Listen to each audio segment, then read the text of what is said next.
আমার ৫ বছর সন্তানকে নিয়ে রিক্সা দিয়ে আমার শ্বশুর বাড়ি যাচ্ছি। তা আমার সন্তানের বয়স ৫ বছর। তাই সন্তানকে কোলায় নিয়ে আমি আমার রিক্সা নিয়ে মানে যাচ্ছি। তো আমার সন্তানের হাতে একটা চকলেট ছিল। তা চকলেটটা খাওয়ার সময় চকলেটটা আ নিচে পড়ে যায়। তো তখন আমার সন্তান বলতেছে যে, "বাবু, চকলেটটা পড়ে গেছে, তো চকলেটটা আমাকে উঠাই দাও।" তো তো আমি বললাম যে, "না থাক বাবু, এই সামনে যা, চকলেট পড়ে গেছে, সামনে যা, আরেকটা চকলেট নেবো, কিনে নেবো।" তা তো আমার সন্তান বলল, "আচ্ছা ঠিক আছে।"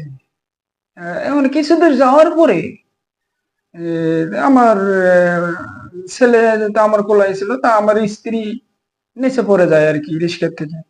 তো তখন আমি আমার স্ত্রীকে যখন রিস্কার থেকে নিচে নামে রিস্কায় উঠাবার যাবো, তখন আমার সন্তান বলতেছে যে, "বাবু থাক, আ হচ্ছে মাকে ওঠার দরকার নাই। তো সামনে যা আরেকটা মা কে কিনে নেবো।" এই হচ্ছে আসলে কি বুঝলেন?